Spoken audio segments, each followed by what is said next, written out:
Hello. Today I'm going to be talking about probably my favorite of Dr. Nowhere's works and my favorite analog horror thing ever, The Boy in the Bath or Boy in the Bath. I don't know which, I already forgot. There's really no point of having an intro here, so let's just jump right in.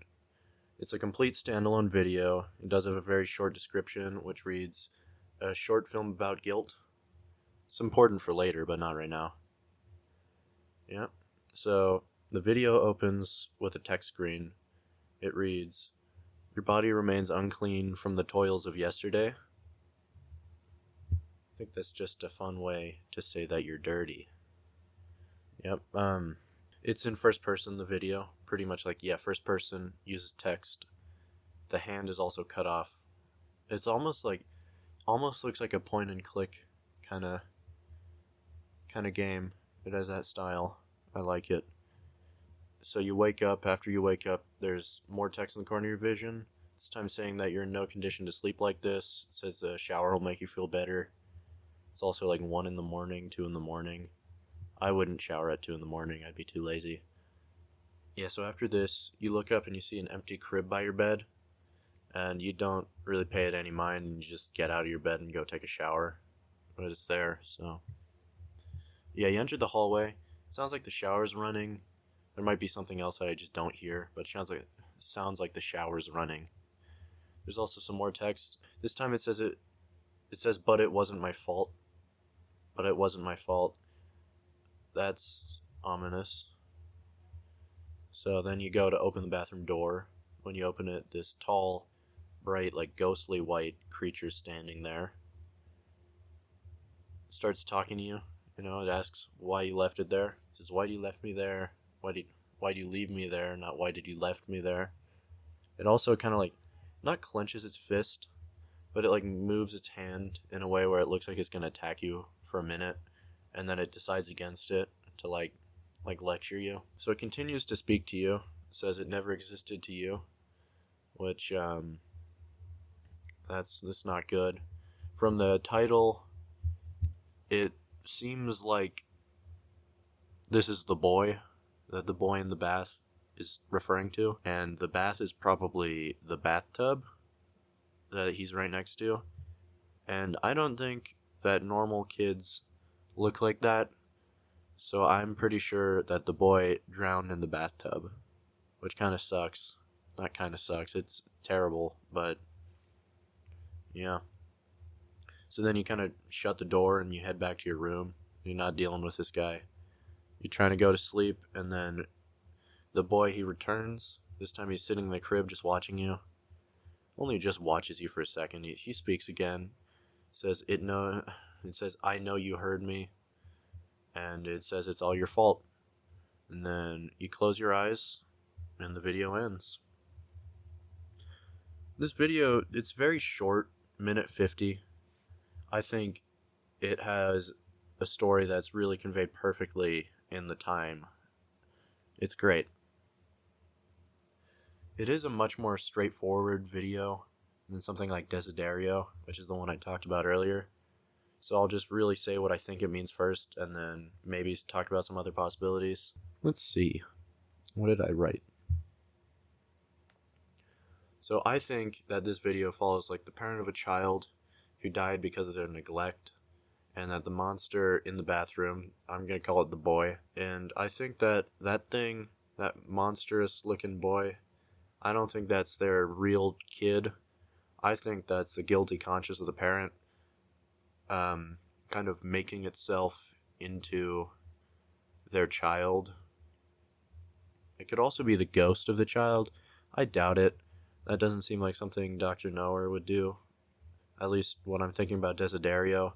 That guy inside of Fran, he's not a ghost, I don't think.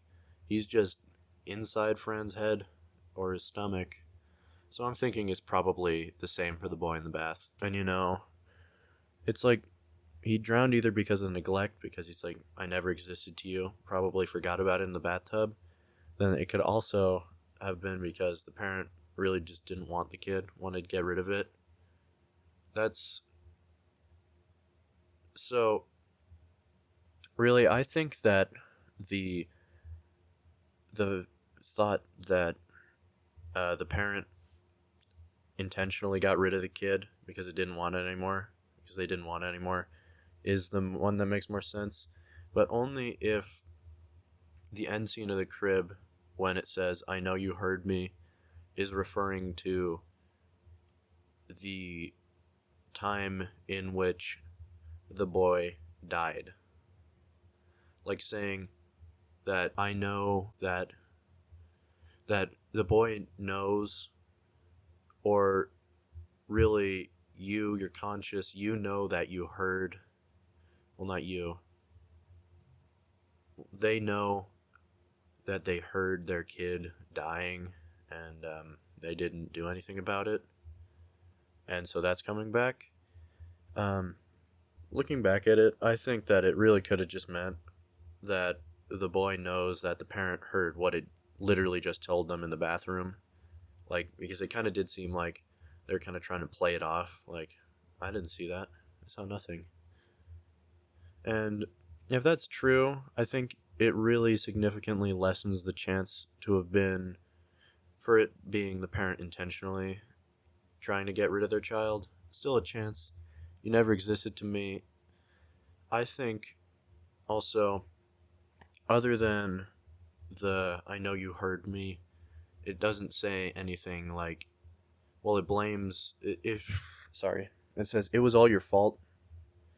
"It was all your fault" is something that a lot of people who are dealing with guilt, they tell themselves that it's their fault. And I think that, well, that really I think goes against it being the parent intentionally trying to kill their kid, because "it was all your fault" is something that probably means that they accidentally did this and that it was their fault that the accident happened, and that sucks too. I just think in the grand scheme of things, this is a video of, it's a parent. I think it's just maybe a mother, maybe a father. I think mother. No particular reason. It's just this kind of thing happens more with mothers. I think it's just a parent, a mother of a child, they died because of their neglect, and I think that neglect was because they did not want their kid anymore, and now their mind is, their guilty conscience is manifesting itself as like a ghostly version of her child and tormenting her. I think that's what the video was and what it means.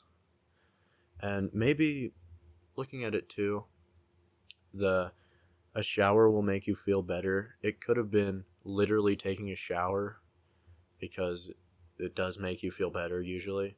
But it could have also been your body is unclean from the toilet yesterday. It could also been you still feel guilty about what happened to your kid and you need to go revisit it to fix it.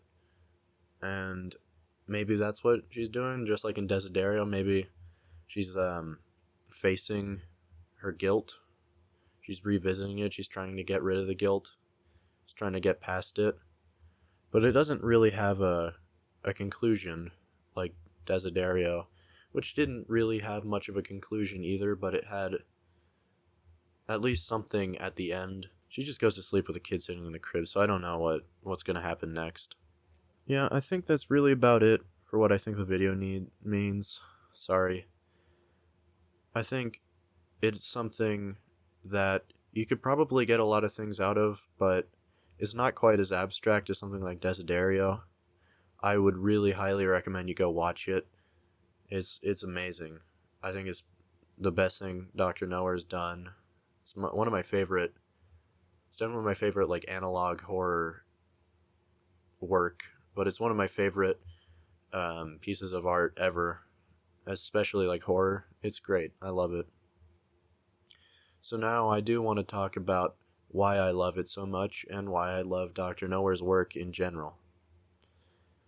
I think that it's something that sets him apart from everyone else, especially in his later work, as of recently, is the subtlety involved in it. It's more subtle than a lot of things, like, you know, if you compare it to like some when I think of analog horror, Vita Carnus is my second favorite one, so I think of them a lot. That stuff. I think of also the Mandela catalog. I think of the some of the newer in the past few years kind of stuff. And something about all of those is that they have a lot of things like jump scares, more in your face, trying to scare you stuff. And Dr. Nowhere's work is much more subtle. And I think subtlety, subtle horror, or subtlety in horror is like my favorite thing it, that you could get out of horror, having it be subtle. Because there's, like, let's look at Boy in the Bath, for example.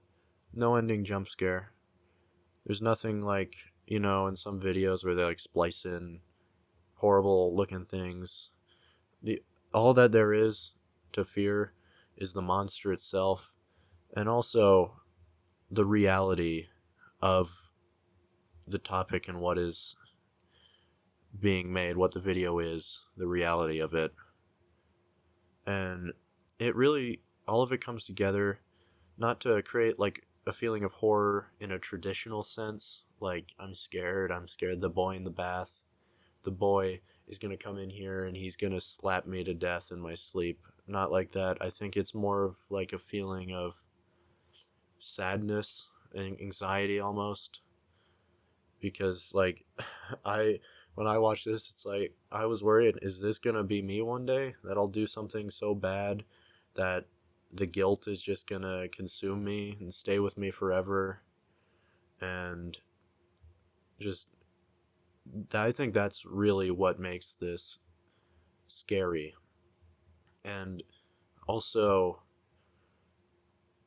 what makes it feel so impactful is the reality of everything that is this video. It's just this kind of thing, it happens a lot. It happens too much. Not only parents wanting to get rid of their child and then doing it by these means, but also having something happen to someone's kid and losing them. It's too real. It just one mistake, one moment away, and this could be you. And it's something that a lot of people have to deal with, really, like, truly do. And I think that's really, that's scary too, because like this really very well could be me someday. Maybe not with like my kid, but with someone I know. It could be something could happen like this. And even the the creature, the monster, the boy, I don't think that's all too far from the truth of what can happen to some people. This is really, um, the boy is really just like, I think it's really the guilt, the voice in the mother's head, and all Dr. Nowhere really does is give it a body. It's there. It's there for a lot of people, and he's just given this one a body and given it a face. And I think that's really, it just makes his horror so much more impactful, because it's not really trying to scare you. It kind of like, it puts you in that position. It makes you think about what happened in the video, how you would think, or really for me, how I would respond to it. And it's just like, it's something that is completely unique to him. I don't think that words can fully describe it. I think you'd really just have to experience it yourself and take whatever you can out of it. And I think another thing that really adds to this is the art itself. From like he's he does a lot of painting, which is something fairly unique, fairly uncommon, especially in the analog horror space. Animated by maybe not watercolor, but like hand painted.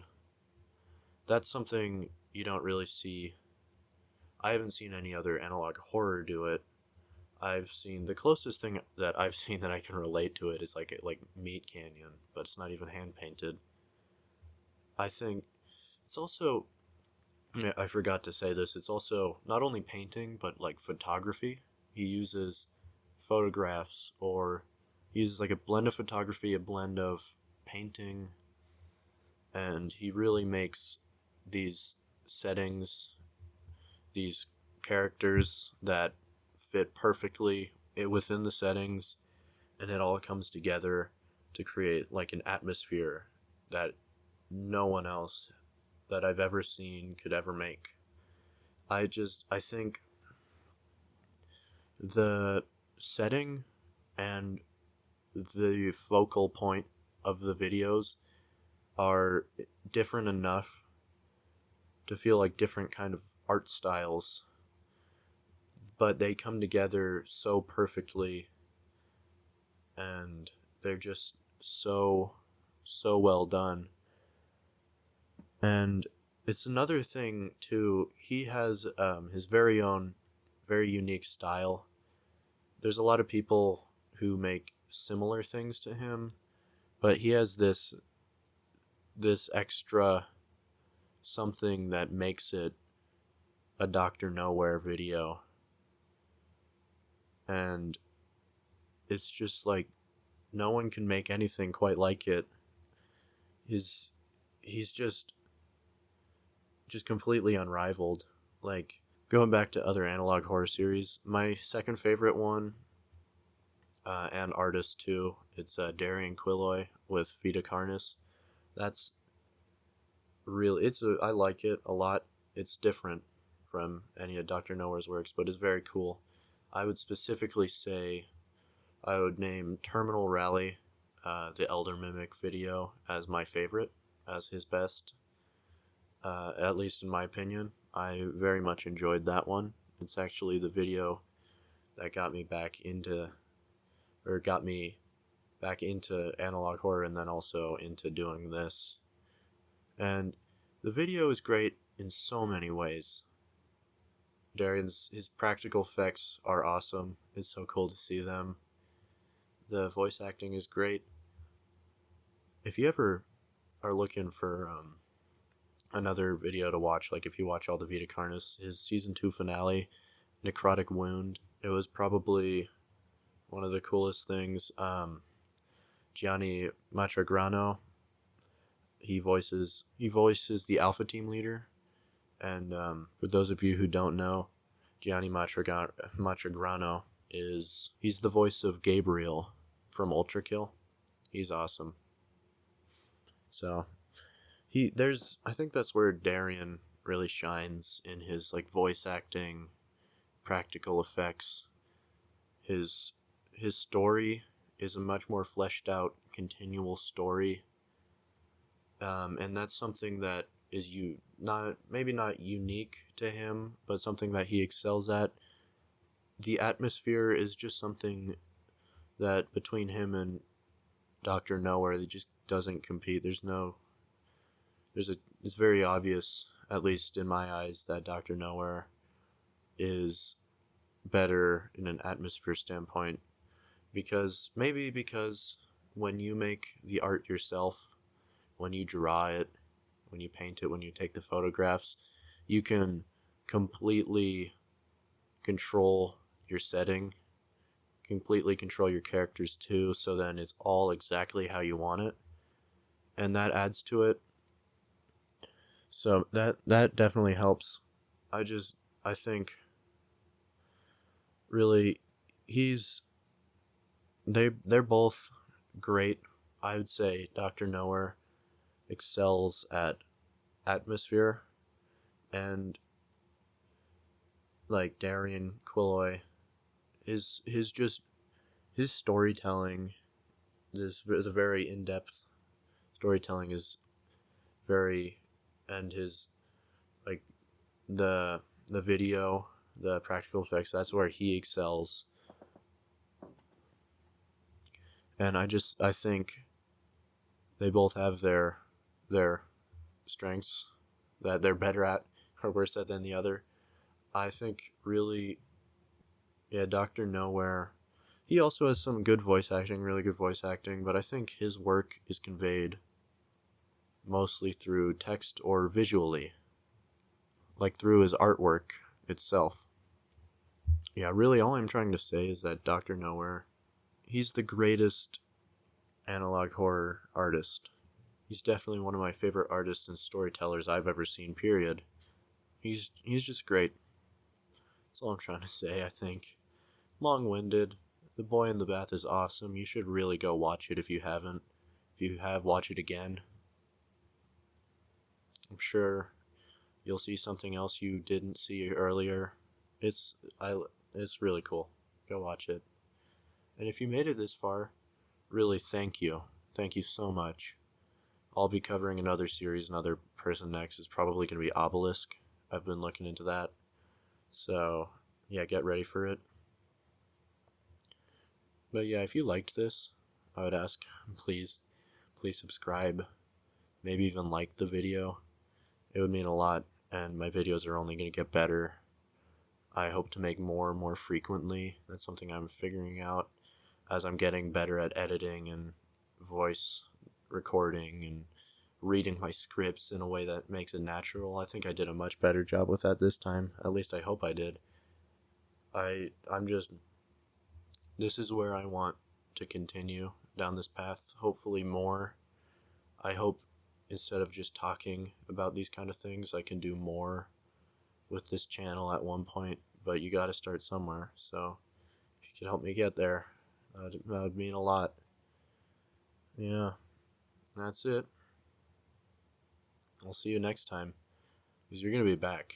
You're definitely gonna be back if you've made it this far in. So yeah, you're coming back.